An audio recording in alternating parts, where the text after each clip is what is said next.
अस्सलाम वालेकुम guys, welcome back to my channel doctor Kainat Jatoi. I hope you all are well and doing great.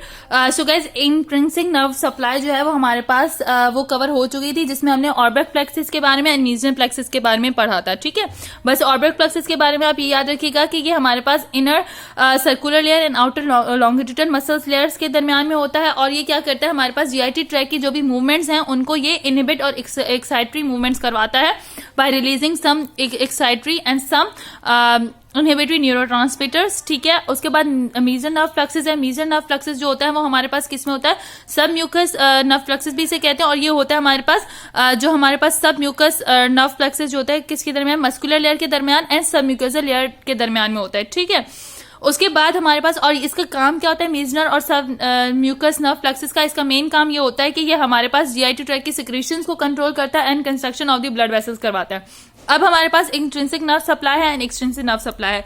Intrinsic nerve supply में हम लोग sympathetic nerve fibres के बारे में, पैरासिम्पैथेटिक नर्व फाइबर्स के बारे में पढ़ेंगे। ठीक है, दो नर्व फाइबर्स होते हैं जिनके बारे में पढ़ते हैं। अगर हम लोग एक्सट्रिंसिक नर्व सप्लाई की बात करें तो ये कंट्रोल क्या करता है, इंट्रिंसिक नर्व सप्लाई को भी ये कंट्रोल करता है। ठीक है, किसके through, from autonomic nervous systems के थ्रू, क्योंकि वहां से बोथ सिंपैथेटिक एंड पैरासिम्पैथेटिक जो भी फाइबर्स होंगे वो सब जीआईटी ट्रैक की मूवमेंट्स को क्या करेंगे, कंट्रोल करेंगे। सो सबसे पहले हम लोग सिंपैथेटिक नर्व फाइबर्स के बारे में पढ़ते हैं। Pre ganglionic sympathetic nerve fibres to GIT tract arise from lateral horn of the spinal cord between the fifth thoracic and second lumbar vertebrae T5 to L2. From here, the fibers leave the spinal cord, pass through the ganglia of the spinal chain without having any synapse, and then terminate into the celiac and mesenteric ganglion. So, अगर मैं इसको short we में बता दूं आपको तो क्या कह रहे हैं कि जो सिंपैथेटिक नर्व फाइबर्स है उसके अंदर जो हमारे पास pre ganglionic sympathetic nerve fibres हैं जीआईटी ट्रैक के, वो हमारे पास कहां से अराइज होंगे, lateral horn of the spinal cord से। ठीक है, कहां से लेके कहां तक, T5 से लेके L2 तक जो लेटरल हॉर्न होते हैं स्पाइनल कॉर्ड से, वहां से ये अराइज होंगे pre ganglionic sympathetic nerve fibres. उसके बाद ये कहां से पास होंगे, फिर ये वहां से स्पाइनल कॉर्ड को लीव करेंगे और पास होंगे through the ganglia of the sympathetic chain, but वहां पे वो साइनेप्स नहीं करेंगे बल्कि वो टर्मिनेट हो जाएंगे सीलियक एंड मेसेंटेरिक गैंग्लियन में। ओके, देन हमारे पास उसके बाद जो हम पढ़ेंगे, उसके बाद हमारे पास क्या है, the post ganglionic fibres. The post ganglionic fibers from these ganglions are distributed throughout the GIT tract, और इसके जो post ganglionic fibers है वो सारी GIT tract में क्या है, डिस्ट्रीब्यूट हो जाएंगे। Functions of the sympathetic nerve fibers में हमारे पास क्या फंक्शन है, sympathetic nerve fibers inhibit the movement and decrease the secretion of GIT tract by secreting the neurotransmitter non-adrenaline. It also causes constrictions. अच्छा, अब सिंपैथेटिक नर्व फाइबर्स का क्या function होता है, इसके मेन फंक्शन ये होता है कि ये जीआईटी ट्रैक की मूवमेंट्स को क्या करवाते हैं, इनहिबिट करवाते हैं, डिक्रीज करवाते हैं bye releasing of the non adrenaline.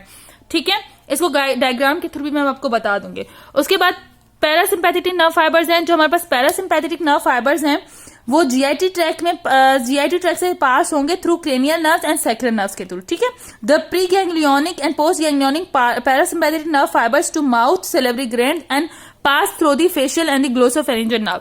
So mouth and जो भी प्री सिंपैथेटिक नर्व फाइबर्स हैं, ठीक है, उनके जो pre ganglionic and post ganglionic parasympathetic nerve fibres हैं वो माउथ और सिलेवरी ग्लैंड में किसके थ्रू पास होंगे, फेशियल एंड ग्लोसोफेरिंजियल नर्व्स के थ्रू।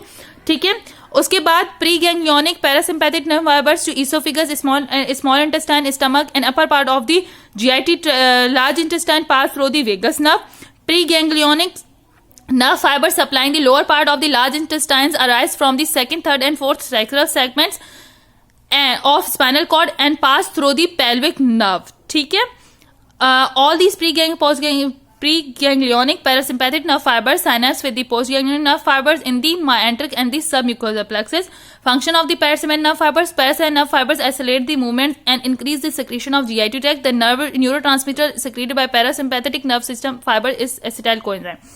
अच्छा, अब देखो प्री सिंपैथेटिक नर्व फाइबर्स में क्या है कि ये प्री सिंपैथेटिक नर्व फाइबर्स जो भी हैं वो किसके थ्रू पास होते हैं, जीआईटी ट्रैक में through cranial nerves and sacral nerves. ठीक है, pre ganglionic and post ganglionic parasympathetic nerve fibre जो कि माउथ और सैलिवरी ग्लैंड में पास होंगे वो फेशियल एंड ग्लोसोफेरिंजियल नर्व्स के थ्रू, और ऑसोफिगस, स्टमक, स्मॉल इंटेस्टाइन में और upper part of GIT large intestine में पास होंगे वेगस नर्व के थ्रू। और यही प्री गैंग्लियोनिक नर्व फाइबर्स जो हैं जो अराइज होंगे S2 S3 से और S2 S3 S4 से, और ये पास होंगे पेल्विक नर्व के थ्रू। कहां पे पास होंगे, lower part of the large intestine. उसके बाद pre ganglionic and post ganglionic nerve fibre जो है वो टर्मिनेट हो जाएंगे by synapse with the myotic and subnuclear plexuses. अब पैरासिम्पैथिक नर्व फाइबर्स का क्या फंक्शन होता है, ये क्या करता है कि हमारे पास GI2 ट्रैक की मूवमेंट्स को और सिक्रीशंस को क्या करवाता है, एक्सेलरेट करवाता है, इंक्रीज करवाता है बाय रिलीजिंग एसिटाइल कोएंजाइम। सो यहाँ पे ये डायग्राम है सिंपल सी, ये हमारे पास जो है वो सिंपैथिक नर्व फाइबर्स है। सिंपैथिक नर्व फाइबर्स कहाँ से लेके L2 से, यहाँ पे शो नहीं किया गया लेकिन L2 से T5 तक यहाँ से lateral horn of spinal cord से निकलेंगे और फिर वो सीलियर गैंग्लियन और मेसेंट्रिक गैंग्लियन के साथ साइनेप्स करेंगे और उसके बाद हमारे पास GI2 ट्रैक को इनर्वेट करवाएंगे। लेकिन इनका काम क्या होता है सिंपैथेटिक का, कि ये GI2 ट्रैक की मूवमेंट्स को और सिक्रीशन को इनहिबिट करते हैं, ठीक है, डिक्रीज करते हैं बाय रिलीजिंग नॉन एड्रेनालाइन, ठीक है, नॉन एड्रेनालाइन को रिलीज करके उसके बाद पैरासिम्पैथिक नर्व फाइबर्स कहाँ से निकलेंगे, पैरासिम्पैथिक नर्व फाइबर जो कि इसोफेगस, स्टमक, स्मॉल इंटेस्टाइन और लार्ज इंटेस्टाइन अपर पार्ट को पास करेंगे, वो वेगस नर्व के थ्रू सप्लाई होंगे, वेगस नर्व के थ्रू यहाँ पे इनर्वेट करेंगे और जो लार्ज इंटेस्टाइन का लोअर पार्ट है वहां पे वो S2 S3 से निकलेंगे, S2 S3 S4 से निकलेंगे और उसके लोअर पार्ट को सप्लाई करेंगे थ्रू दी पेल्विक नर्व। तो ये पूरी डायग्राम है और इसका काम क्या होगा पैरासिम्पैथेटिक का, वो उसे GI2 ट्रैक की मूवमेंट और सिक्रीशन को डिक्रीज करवा देते हैं। तो ये हमारे पास sympathetic and parasympathetic nerve fibres था। बेसिकली हम लोगों ने एक इंट्रिंसिक नर्व सप्लाई जो है यहाँ पे कवर कर दी। आई होप ये लेक्चर आप लोगों को समझ आ गया होगा। अगर कोई भी क्वेरी है तो आप लोग मुझे कमेंट करके बता सकते हैं। Till that Allah Hafiz guys.